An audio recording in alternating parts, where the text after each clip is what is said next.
What words come to mind when you hear dispute management? Procedure, resolution process, tribunal, economic development. And what are some of the underlying industries that use dispute management? Construction, for instance, insurance, maritime, trade, investment, sports, and intellectual property are just a few. The world is a connected village. Cross-border engagement is unavoidable. Consequential disputes, conflicts in one sphere or another are inevitable, and the public good is best served by enabled capacity in the field of disputes, conflicts management. Hello and welcome to the Dispute Management in the New World podcast, a bi-weekly conversation series with Dr. Christopher Malcolm, dispute management professional, academician, international legal consultant, and entrepreneurial visionary. My name is Roxy Nickel, and joining me is my co-host, I'm Anika Nelson. Thank you for joining us for this introductory podcast brought to you by the JAIAC, protecting deposits for you and me. Welcome back, Dr. Malcolm. Thank you, Anika, and thank you, Roxine, You're welcome. for still being with me. In the first episode, we spoke about your involvement with the JAIAC and other institution building activities.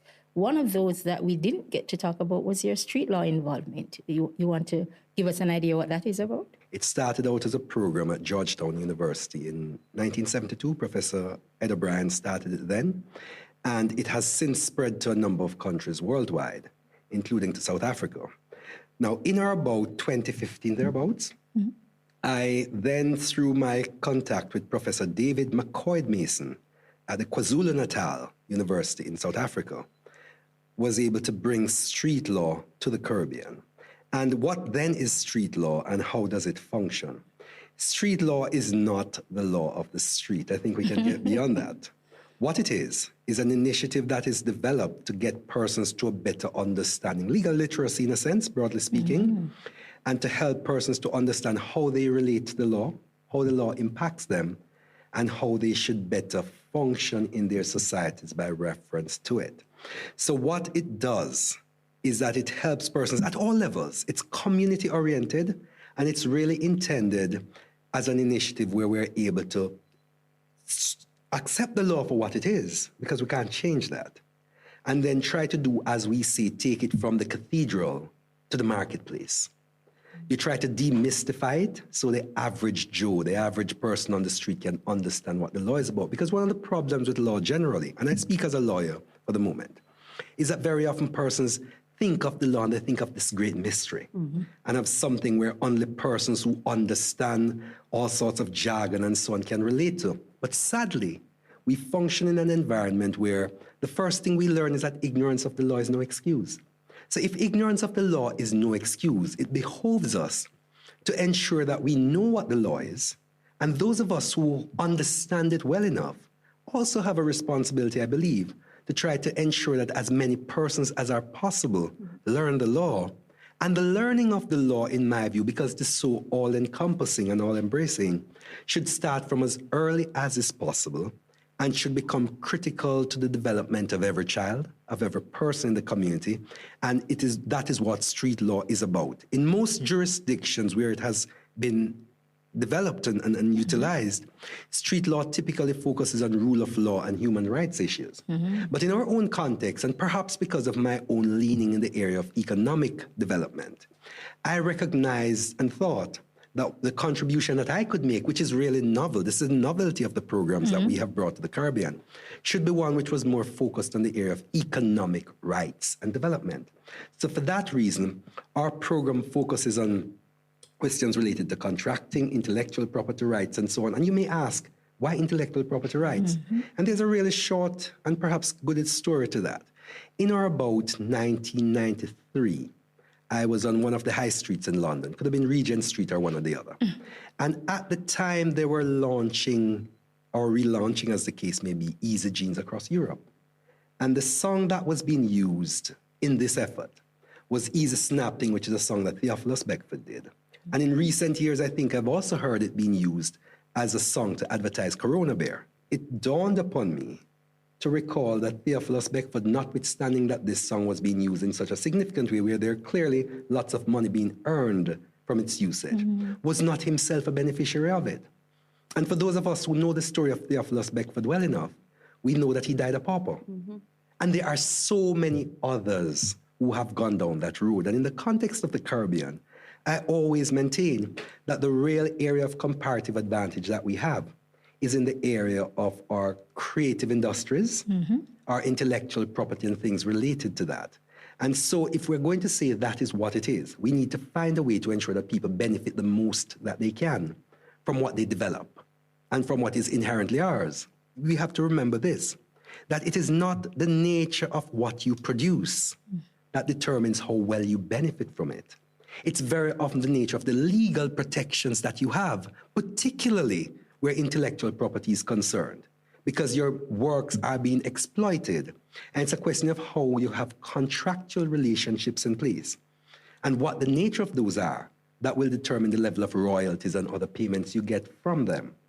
So what we then have to do, in my view, was then to craft a program with those sorts of things at the core. So the idea of Street Law Caribbean is to help persons in Jamaica and across the Caribbean, and we have done work across the Caribbean, to get to a better understanding of the nature of the societies that they live in, the nature of the democracies that we function in, the legal arrangements that guide them and by which they are subjected, regardless of whether they want to think so or not, and to help them then to use and leverage the legal system better in support of their own individual economies, which then has a spin-off effect for the overall economy. So if we do it well and we get people to a better understanding of law, then you will have the economies flourishing. And for the lawyers who may think that this is a way of sort of depriving them of their goodwill and so on, it is not. And in fact, in those countries globally where street law thrives, lawyers are the greatest supporters of these programs. Why? Because they recognize that if persons become more aware of their legal rights, they will in turn get more work to do. So we want persons to understand that this is not that we're giving legal advice to anybody. We're giving legal sensitization to persons in the hope that they will better understand, very importantly, when they need to get a lawyer. Because that give us critical. An idea of a practical way in which you are doing this within Jamaica. Well, in the context of Jamaica, one of the initiatives we've worked with, there's a Jamaica Business Development Corporation in the context of Jamaica, and they've had a mobile business clinic that they've been using across Jamaica. And we have worked with them across the length and breadth of Jamaica in those mobile clinics to help in the sensitization program of the SME sector, the small and medium enterprises sector. We have done critical work with them. Elsewhere in the region, we have also worked with other entities, including in the context of Belize, where we have worked to help to introduce a street law curriculum in some schools there. And these are broad-based objectives. Of course, these things require proper support for them to continue because we do all of what we do pro bono. We bring our legal acumen, we bring the skill sets that we have, and we say to persons, put the basic arrangements in place and we will work with you to ensure that this happens. But of course, we are always limited by the resources available to us, but we have a grand ambition to work closely to ensure in our context that we can get it in as many schools as possible, in as many community centers as possible, in as many churches as possible, so we can have persons being more aware. And I go back to something else that we said earlier, that if you think about it, if persons are more aware of their legal rights, instead of chopping each other up, they then understand that there's a legal process. I don't have to be afraid of the courts. I don't have to be afraid of legal institutions because I know they're designed to assist me. And I can therefore leverage them to help me to deal with the issues that I may have, which helps me also to deal with peace and security. Excellent. Dr. Malcolm, you've worked across the region. And in regard to dispute management, do you see any countries in the region that are at an advantage or a disadvantage as it relates to dispute management? Can you speak to that? Well, there are some countries, Jamaica included, where the infrastructure that we have in place, for example, in 2017, we updated our Arbitration Act. And if you look at other countries across the region, the British Virgin Islands updated theirs prior to that. And so there are some countries that have taken more significant steps to move there. Jamaica, again, in 2019, we were first-day signatories to the mediation, the Singapore Mediation Convention. So there are countries that have been moving along that path.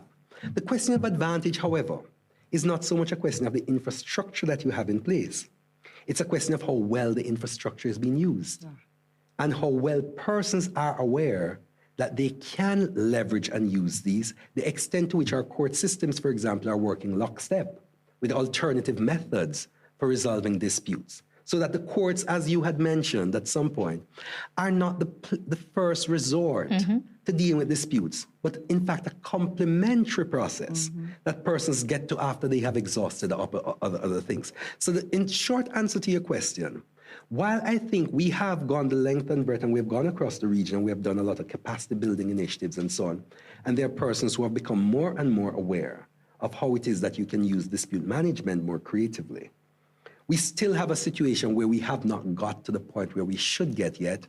And it is difficult, quite frankly, without statistics and without data. You know, in this day and age, we understand the value of data more than ever. Yes. And unfortunately, we haven't had the sort of data created which can give the short and clear answer to that as to who are the persons who are well ahead. But what I would say is that there are some jurisdictions where persons have built economies around the legal process, which by extension includes a dispute management system. So if you think, for example, you hear about the British Virgin Islands or Cayman Islands and so on, and people think about them as financial services centers. But at the core, you know, what they have are legal service centers. Because if you think about an offshore center in and out of courts, it is not reliant on money and all the other things that are there per se.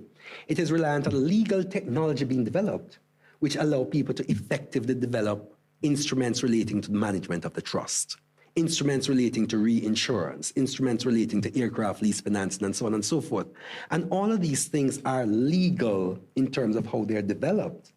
And once you start talking about those and talking about people moving across, then you're also in the same breath recognizing something else, that their court systems are becoming more and more mature in the area of commercial law, and that they're also getting more and more exposed to and clearly in a position where they're using arbitration and these mechanisms a lot more because of the needs of their clients, and by extension, we respond to needs of clients. So the short is you may find that some jurisdictions are a little ahead in terms of what appears to be the stability of their legal services systems. And that, by extension, you could say, well, perhaps they're ahead, but I'm saying that we really don't have the statistics to be able to make that grand comparison. Okay. For those, because we always assume that nobody knows, tell us a little bit about what the JAIC offers. Somebody's tuning in, they want to know. The JAIC offers a full suite of dispute resolution services. So what it is that it has been established with its own rules related to arbitration, mediation, whatever else. And persons can subscribe to it as an institution, subscribe to the rules, and then if they have disputes, they can register those disputes there to have them administered. So when they come there, what are the specific services that they may have? They may come in, for example, with a matter where they want to have it resolved by arbitration or by mediation, or a number of other things can be used to do that.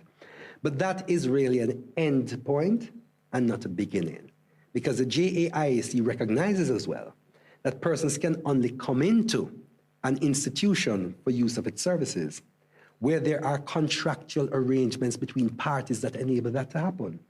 So the JAIC, of course, has to ensure that it is critically involved in a sensitization program as well, where it helps to get persons to understand that we exist and that there are these mechanisms available that you can use. But the short answer, to get back more directly, is that the JAIC is established to serve the needs of parties, and it is flexible enough to deal with those needs in accordance with what the parties require. And in fact, quite frankly, as the other thing to bear in mind when you deal with dispute management is getting back to the one-size-fits-all doesn't really work. And very often, somebody may come and think that, well, mediation may work. But the truth is, you have to look and try to understand all the mechanisms that may be available to then determine what is most appropriate. And for an institution to be trying to serve the needs of parties, it must also ensure that it has the capacity to serve the discriminating, in a good way, word, yes, needs of clients, or customers or parties, by reference to what the needs of their particular case is from time to time. So the JAIC is flexible enough to be able to do that. So say, for instance, somebody has found out about the JAIC and they're already on the other side of it in terms of it's being dealt with legally. Can that be transferred, for want of a better word, for you to, they've now decided they want to go that way, whatever works in terms of your services? Is that a possibility? Always is, and I'll tell you why. Every matter which is in the nature of what we call a civil matter, one person suing another and so on, those are considered to be civil as distinct from criminal law matters. They are always party proceedings. And because it's a party proceedings, the parties can mutually, by agreement, at any point, opt out of a court system, even if they've already commenced matters in a court. They can always opt out of it to go into some other process which they agree to contractually, right? The other thing, of course, is that there are instances, even within our court system, where you have the court referring matters into mediation, and in some instances into arbitration and so on as well. So even the court system itself allows for parties to, even if it is in a temporary way, go into another process which can assist them to resolve their disputes, and even if not resolve completely, assist them to minimize the areas of conflicts that they have, which will make it easier for the court process of resolution to go through litigation in a more seamless way. Okay.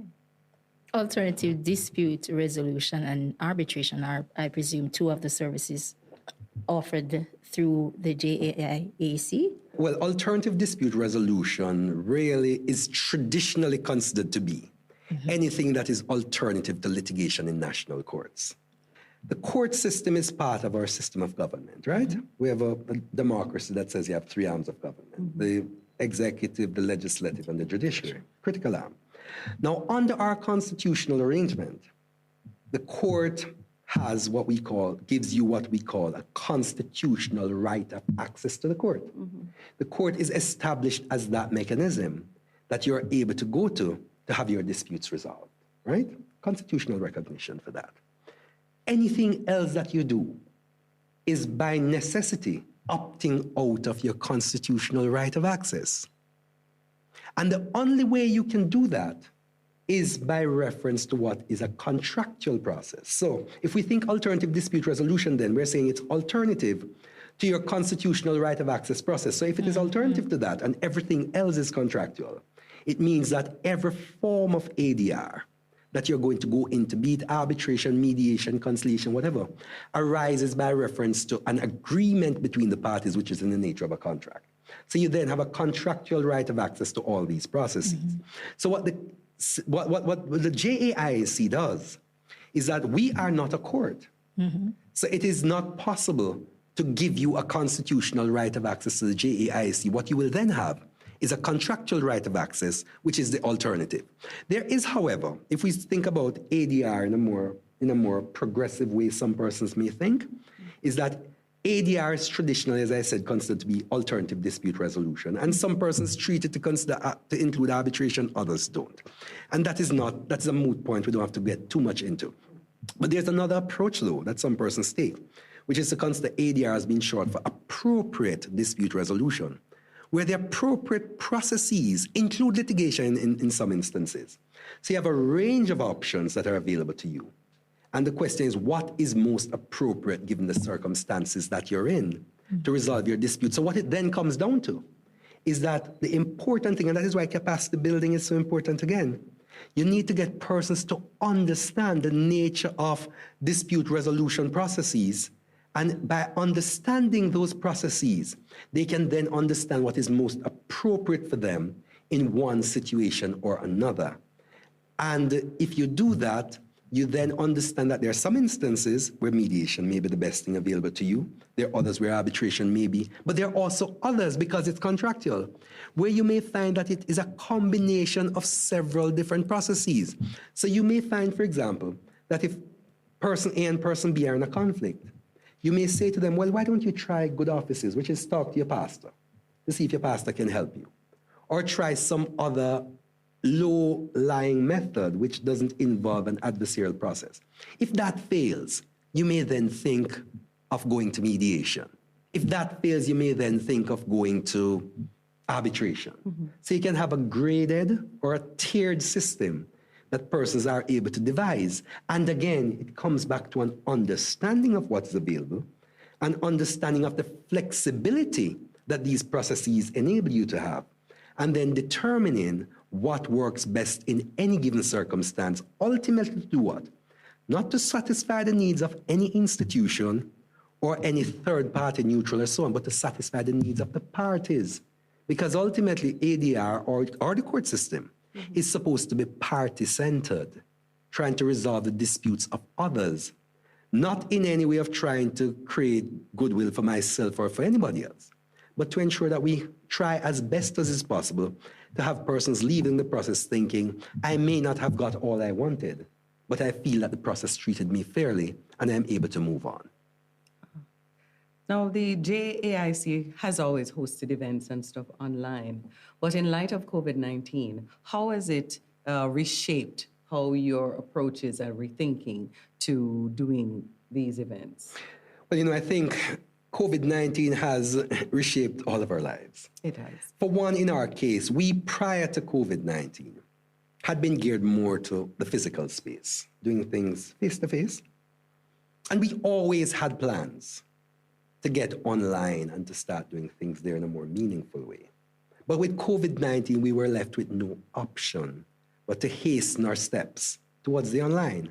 So what has come out of COVID-19 in a very real sense, and in a very good way actually, is that we have then quickly got up to speed with online and quickly put ourselves in a space where we can leverage that for good. And part of what we've done, for example, which we may speak about in another of these episodes, is that we have, for example, launched iNeutral, which is an online dispute resolution platform, which is gearing to serve the needs of the globe, developed from within the region, relying on best practice from across the globe, and relying on the best skill sets that we could have found to ensure that we put something which is credible and which has the capacity to deal with disputes as we see them across the board as an end-to-end process. The Honorable Delroy Chuck, QC MP, Minister of Justice in Jamaica, encouraged the novelty of this alternative dispute resolution platform, iNeutral. Here is a portion from what he had to say. I strongly believe that the alternative justice services is a major solution towards supporting the reduction of case backlog and daily heavy caseload in our courts, and also to address the underlying social issues which give rise to tensions, conflicts, and crime in our communities. Ladies and gentlemen, over the past year, I have been encouraging our judges to refer applicable cases to ADR, such as restorative justice, mediation, and child diversion programs. Today's development is welcome and is a significant private sector-led step in the right direction. I believe iNeutral offers itself as an excellent complement to pathways to justice provided by the court system.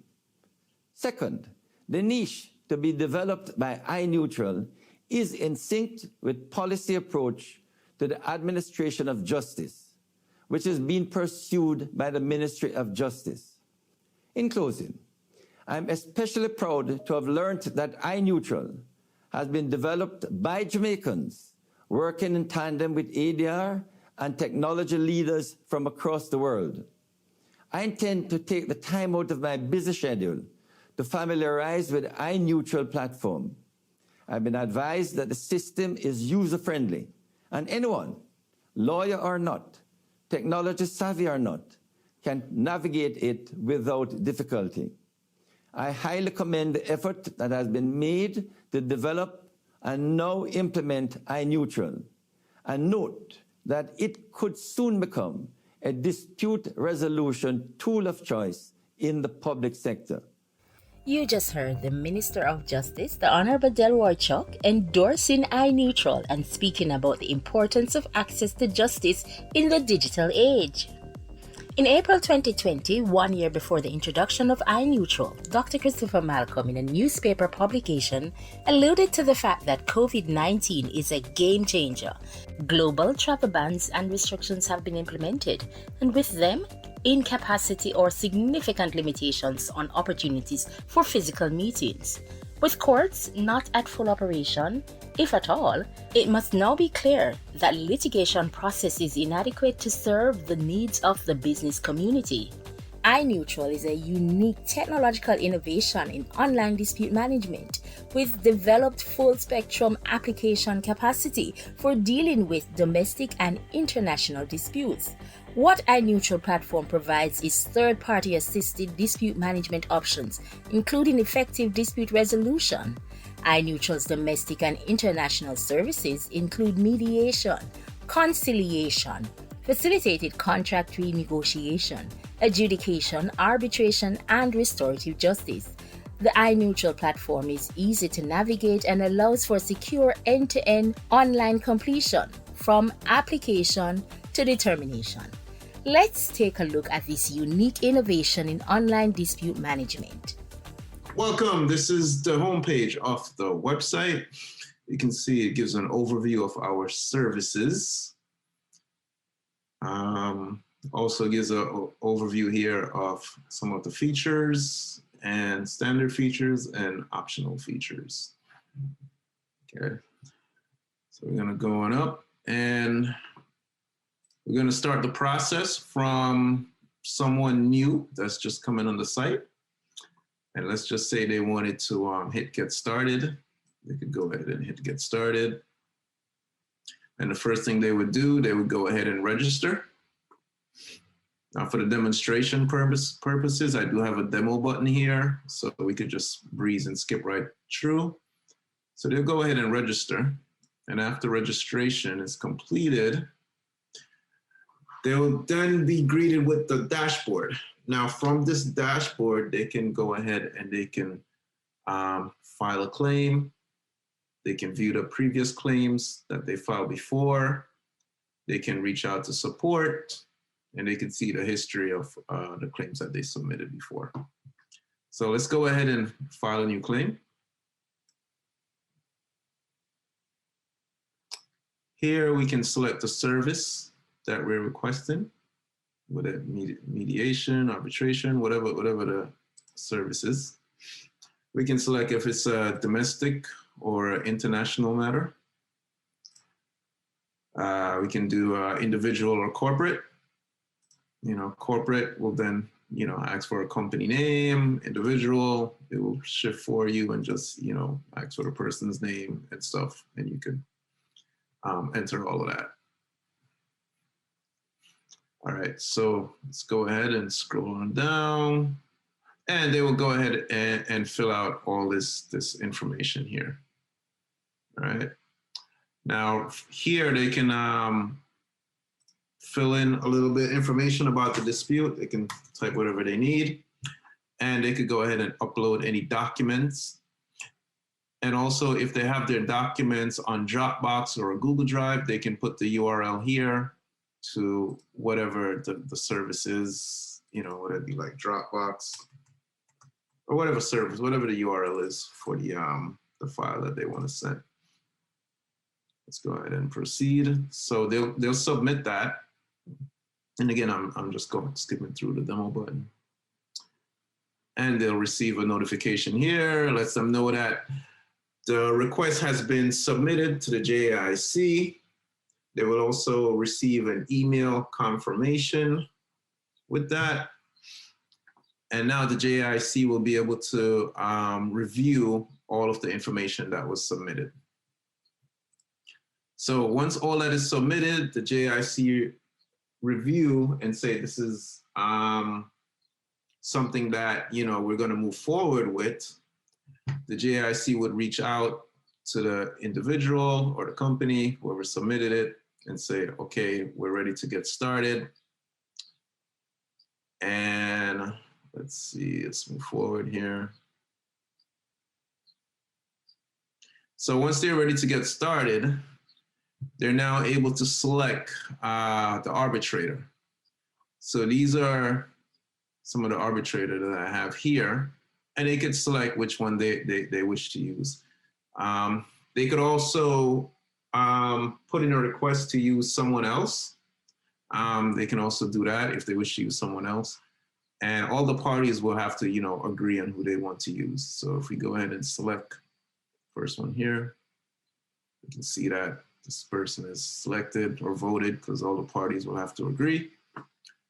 And once that is settled upon, we'll be able to move forward.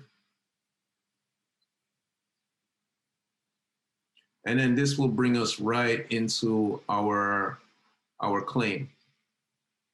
So this is where all the parties would, once the claim is started, they will enter here. And if they have multiple claims, they will see the multiple claims all listed here.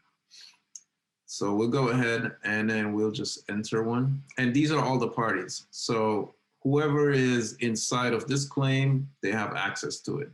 So these two people here, they only have access to this unfair dismissal.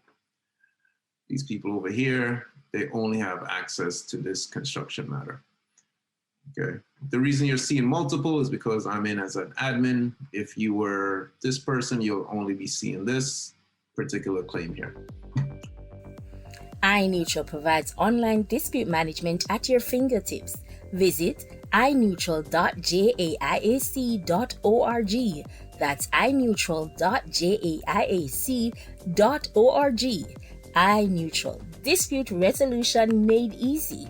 I hope you learned something from that. Thanks for the demonstration, Ryan. Let's get back to our conversation with Dr. Christopher Malcolm.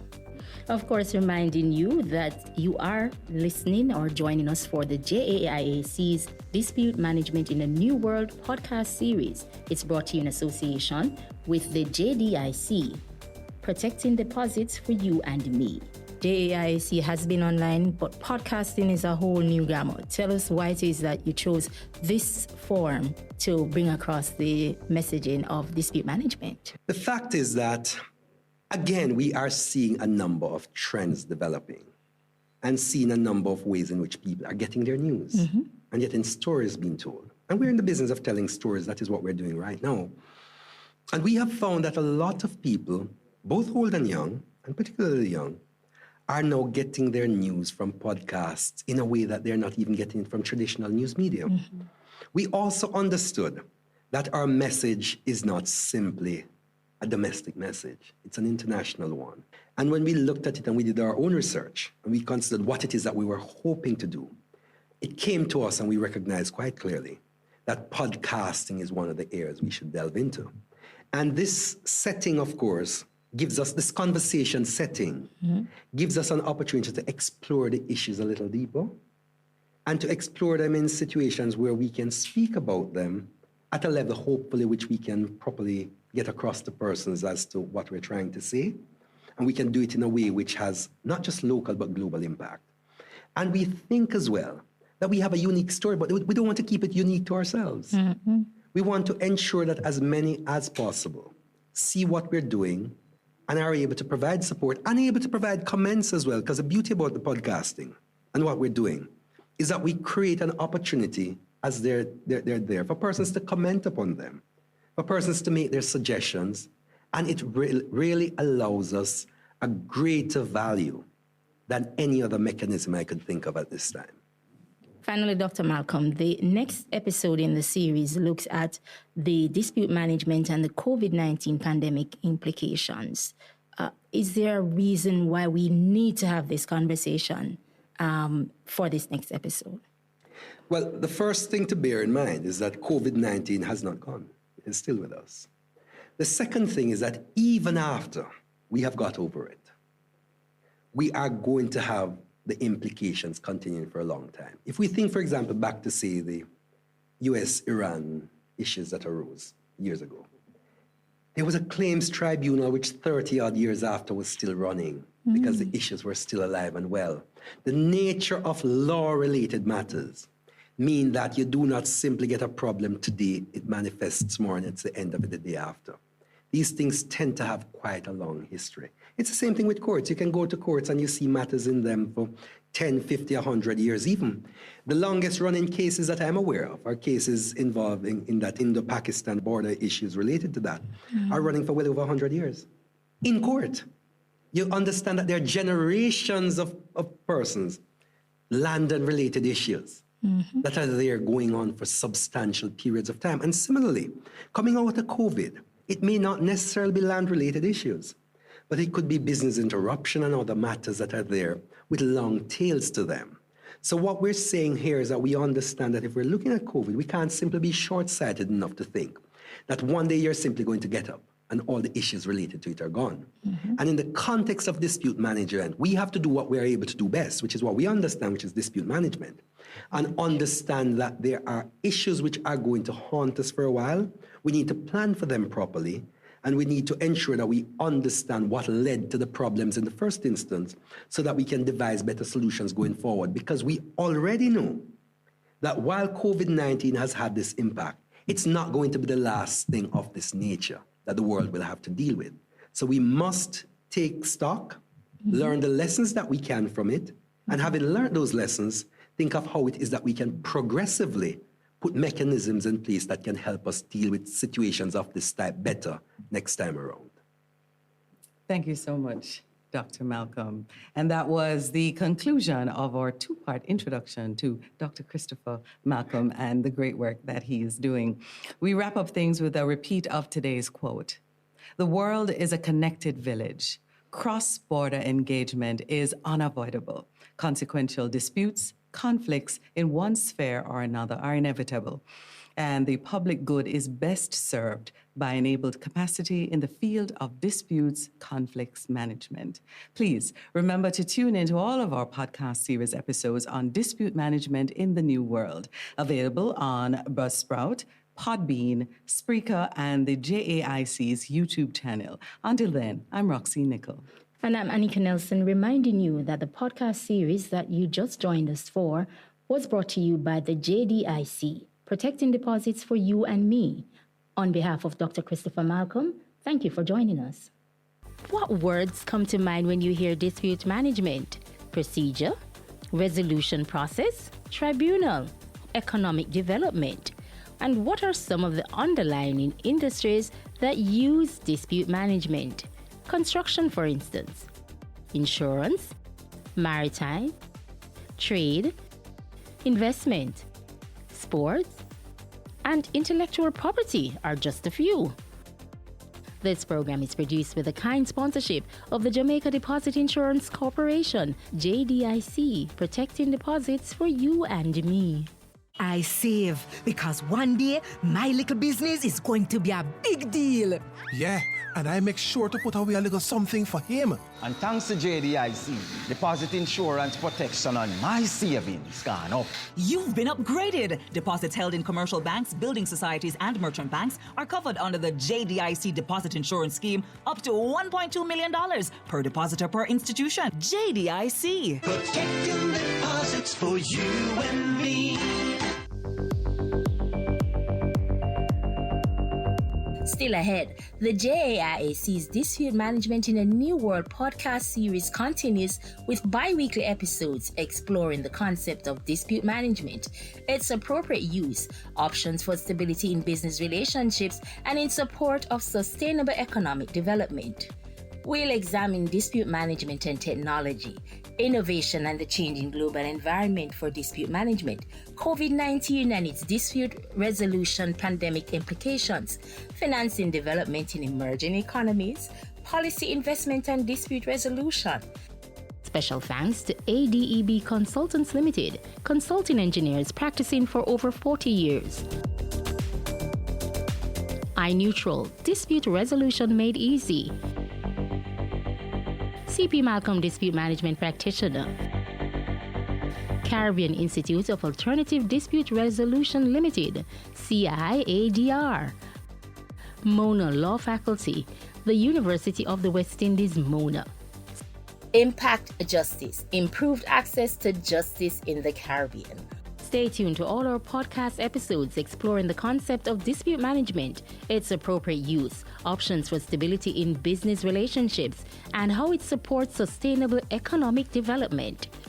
All our podcast episodes are distributed via these platforms: Google Podcasts, Spotify, Apple Podcasts, Amazon Music, Deezer, Stitcher, Podcast Index, Pandora, TuneIn Plus Alexa, Podchaser, Podcast Addict, and wherever else you get your favorite podcasts.